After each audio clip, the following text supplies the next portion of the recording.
अकाल तख्त ने शिरोमणि अकाली दल बादल के पूर्व अध्यक्ष सुखबीर सिंह बादल को 2 दिसंबर को लेकर एक महत्वपूर्ण बैठक में पेश होने का आदेश दिया है। इस बैठक में न सिर्फ बादल साहब को बल्कि उनके साथ-साथ कई पूर्व मंत्रियों को भी इस बैठक में आने को कहा गया है। क्या है मामला? इसी मुद्दे पर बातचीत करेंगे। आज हमारे साथ अकाली दल बादल दिल्ली की स्त्री विंग की अध्यक्षा बीबी रणजीत कौर जी हैं। उनसे जानेंगे क्या पूरा मामला है। मैडम, बहुत-बहुत स्वागत है आपका नवोदय टाइम्स पंजाब के स्टूडियो में। क्या मामला है? काफ़ी सुर्खियों में है। ये कहा जा रहा है कि धार्मिक कदाचार से जुड़ा हुआ है। कैसे देखते हैं आप इसको?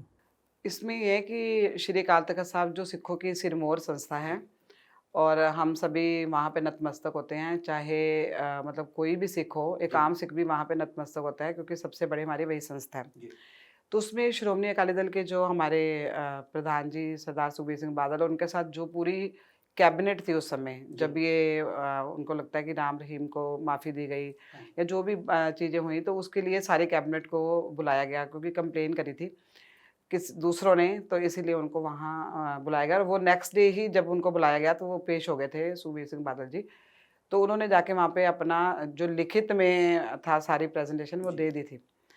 तो उस बात को भी 3 महीने हो चुके हैं, तो अब उनको जो हमारे 5 तख़त के हमारे हैं ज्ञानी रघुवीर सिंह जी, उनके अंडर जो हमारी कमेटी है पूरी, उन्होंने 2 दिसंबर को उनको बुलाया।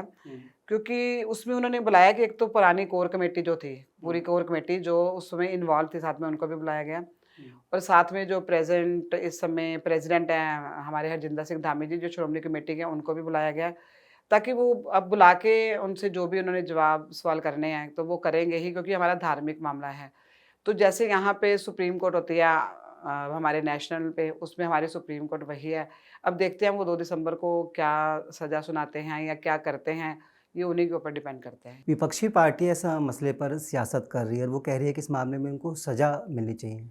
धार्मिक सज़ा जो भी लगाएँगे वो तो मिलेगी, मिलेगी। अगर वो लगाते हैं हमारे, वो तो इनके ऊपर डिपेंड करता है, जो पंच सिंह साहिबान हैं, वो डिसाइड करेंगे कि उनको धार्मिक सज़ा लगानी है या कैसी सज़ा लगानी है। तो जो भी सज़ा लगेगी तो वो तो उसको एक्सेप्ट करेंगे ही। अगर उनको कोई सज़ा नहीं लगती वो भी एक्सेप्ट करेंगे। तो विपक्षी पार्टी ने तो आपको मालूम है कि वो करना ही होता है कोई ना कोई, क्योंकि एक सुखबीर सिंह बादल हैं जो इतने स्ट्रॉन्ग हैं। अब आप ये देखो कि एक अकेला बंदा जो सबसे लड़ाई लड़ रहा है इस समय, क्योंकि ऐसा होता है ना कि कई बार बंदों को नीचा दिखाने के लिए हर तरफ से इवन की नेशनल पार्टियां जो हैं, इवन की एजेंसियां भी, सब के सब उनके पीछे पड़ी होंगे किसी तरीके से सुखबीर सिंह बादल को एक साइड करा जाए। वो साइड पे होंगे तो तब उनको लगता है कि अकाली दल खत्म हो जाएगा। तो अकाली दल को खत्म करने की साजिशें चल रही हैं ये, लेकिन श्रोमणी अकाली दल कभी खत्म नहीं हो सकता क्योंकि ये शहीदों की जत्थेबंदी है और इतने साल 100 साल से भी पुरानी पार्टी है ये। और सबसे बड़ी बात ये है कि इतने लोग शहीद हुए थे तब जाके ये पार्टी बनी थी। तो श्रोमणी अकाली दल तो हमेशा चढ़ती कला में रहेगा, कभी डाउनफॉल आता रहता है, ऐसा नहीं होता कई बार कि नहीं, वो धार्मिक पार्टी है। तो आपको पता ही है कि अभी श्रोमणी गुरुद्वारा प्रबंधक कमेटी में जो हमारे प्रधान जी हैं, वो इतनी अच्छी वोटों से जीते हैं, अच्छे मार्जिन से जीते हैं, तो इसका मतलब ये है कि लोग अभी भी उनको पसंद करते हैं। आपको लगता है कि इस पूरे मामले के बाद पंजाब में कहीं न कहीं जो बादल ग्रुप है उसकी साख खराब हुई, उनका जो वोट परसेंटेज था उसमें काफ़ी डेंट लगा है? देखिए, डेंट तो लगता ही है क्योंकि जब लोग पीछे पड़ जाते हैं तो खराबी तो होती है। लेकिन मुझे ये लगता है कि ये जो शायद जो होता है उसमें एनालिसिस और करने का मौका मिलता है। तो अब ये हमारा जो कैडर है, हमारे जो कुछ लोग छोड़ के चले गए हैं, जिन्होंने इतना आनंद लिया पार्टी के अंदर। जब हमारी पार्टी में जब सरकार थी तो मिनिस्टर भी बने, बड़े-बड़े ओहदे भी लिए सबने। तो आज वो लोग बातें करते चले गए, उन्होंने परेशान करा। लेकिन ये मुझे लगता है कि इस परेशानी से उभर के श्रोमणी अकाली दल वापस आएगा और 100% उनका जो कैडर है, ज़मीनी कैडर, वो तो साथ में ही है।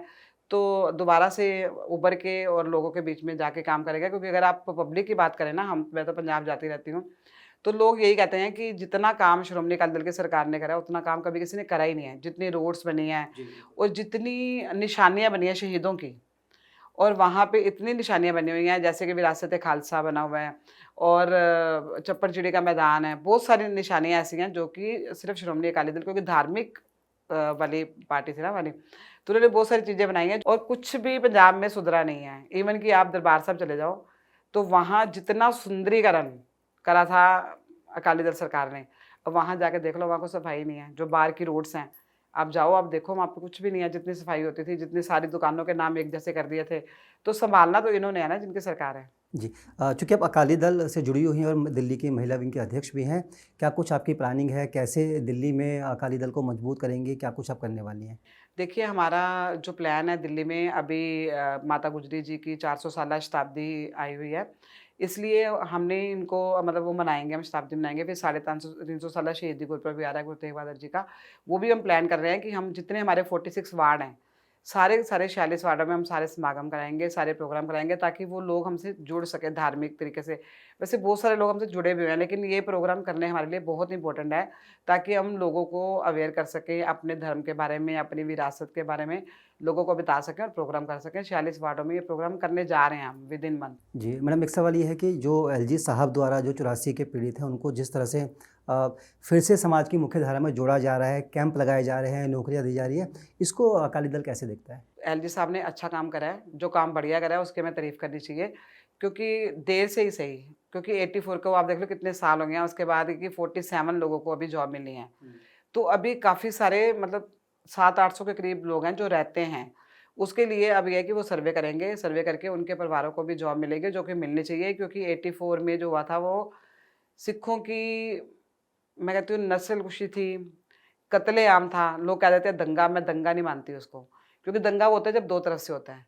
यहाँ पे तो अकेले-अकेले सिख को पकड़ के उन्होंने जलाया, मारा, आपको पता ही है कितना बुरा हाल करा उस समय। तो ये उनके, मैं कहती हूँ कि चलो उनको जॉब मिल गई, अच्छा है, क्योंकि जॉब मिलनी भी चाहिए, गवर्नमेंट को चाहिए उनकी हेल्प करनी, तो बाकी लोगों को भी मिलनी चाहिए। इसके लिए तो एलजी साहब का हम धन्यवाद भी करते हैं कि उन्होंने कम से कम जॉब्स तो दी, गवर्नमेंट जॉब लोगों को। एक आखिरी सवाल आपसे, दिल्ली के अंदर फरवरी में विधानसभा चुनाव होने हैं।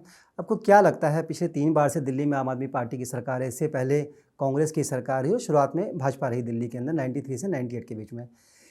क्या कमियाँ अभी भी है? क्या मुद्दे ऐसे हैं जो सिखों के अभी तक सॉल्व नहीं है? ख़ास तौर पे जो कॉलोनियों की बात करें, विधवा कॉलोनी आपके यहाँ बोली जाती है, सिख बहुल इलाके दिल्ली में कहीं हैं। आपको क्या लगता है कि सरकारें तो आती जाती रही, लेकिन समस्या वहाँ की वहीं रही? देखिए, सबसे बड़ी हमारी सिखों की समस्या जो है ये है कि एक हमारे बंदी सिंह बहुत सालों से जेलों में बंद हैं और उनको उनकी सज़ा पूरी होने के बाद भी उनको नहीं छोड़ रहे। सिखों के मन में ये बात अंदर घर करी हुई है कि वो हमारे जो भाई लोग हैं उनको छोड़ना चाहिए, क्योंकि बिल्किस बानो के बंदों को जो इतना रिहा बड़ा किया कांड गया हुआ है। उनको छोड़ दिया जी। गया। तो इनकी सज़ाएँ पूरी हो चुकी हैं। यहाँ तो ना सज़ाएँ पूरी, क्योंकि ह्यूमन राइट्स भी कोई चीज़ होती है, उसमें भी होता है कि अगर आपकी सज़ा पूरी होगी उनको छोड़ना चाहिए। तो एक तो हमारा वो वाला मुद्दा है। बाकी देखिए, हमारा किसानों वाला मुद्दा भी हमारे मन में कहीं न कहीं आता है कि ये मुद्दा सोल्व होना चाहिए, जिससे कि हम किसान अन्नदाता है। हम सभी तभी खाते हैं अगर किसान अन्न उगाते हैं तो उनको तो नॉमिनल सा अमाउंट मिलता है। तो वो एमएसपी की लड़ाई है, वो सरकार को पूरी कर देनी चाहिए। बाकी हमारे कोई ऐसे मुद्दे नहीं, हम भी देश के नागरिक हैं, जैसे सभी लोग रहते हैं। लेकिन दिल्ली की समस्या बहुत बड़ी है कि दिल्ली में तो कूड़ा घर बन गया हर तरफ। बुरा हाल है दिल्ली का। जहाँ वेस्ट दिल्ली में हम रहते हैं, वहाँ चारों तरफ कूड़े का ढेर है। कोई वहाँ पे मतलब सफाई नहीं है। कुछ बस सिस्टम ही नहीं है कोई भी। और मैं बात करूँ ना स्कूलों की, कि जैसे पब्लिसिटी में दिखाया जाता है कि स्कूल मॉडल स्कूल बन गए हैं। 1-2 को बना के शो कर दिया जाता है कि ये मॉडल स्कूल हैं, लेकिन वो नहीं है वहाँ पे। मतलब कुछ नहीं है। सिर्फ़ दिखाना कुछ और है और करना कुछ और है। आपको पता है पेंशन्स इतने सालों से बंद थी। अभी ये पेंशन स्टार्ट हुई है अभी 2 दिन पहले। वो भी टोटल मुझे लगता है 80,000 लोगों को पेंशन मिलनी है सिर्फ़। जबकि लोग इतने सारे हैं जिनको पेंशन मिलनी चाहिए। बड़ी सारी चीज़ें हैं जो दिल्ली में नहीं तो हो क्या पा रही। अकाली दल कुछ सोचता है इस बारे में, दिल्ली में कैसे देखिए, अगर हमारी पार्टी हमें अभी कोई डिसीज़न आया नहीं है इलेक्शन का, अगर आएगा तो अगर कोई भी डिसीज़न आता है तो मुझे ये पता है कि हमारी जो श्रोमणी अकाली दल की सरकार है वो काम करने में विश्वास रखती है और काम करती भी है। क्योंकि पंजाब में उन्होंने बहुत काम करा है। ठीक है, वो कई बार नेगेटिव इम्पैक्ट भी आ जाता है किसी चीज़ का, तो काम तो उन्होंने करा ही है। लोग बोलते हैं पंजाब में, आप गाँव में चले जाओ, लोग यही कहते हैं कि जितना काम अकाली दल ने करा उतना किसी ने नहीं करा। चलिए मैडम, बहुत बहुत शुक्रिया। तो ये थी अकाली दल दिल्ली महिला विंग की अध्यक्षा बीबी रणजीत कौर जी। जिस तरह से पंजाब के अंदर सुखबीर बादल सरकार ने अपने शासनकाल के दौरान विकास कार्य किए, ये उम्मीद करती हैं कि दिल्ली में जो भी सरकार सत्ता में आए वो दिल्ली में सिखों के लिए जो अधूरे विकास कार्य है उन पर काम करे, इसके साथ साथ जो दिल्ली की समस्याएं हैं उन पर भी पूरी तरह से गंभीर नजर आए। फिलहाल इस पेशकश में इतना ही। मुझे दीजिए इजाज़त। नमस्कार।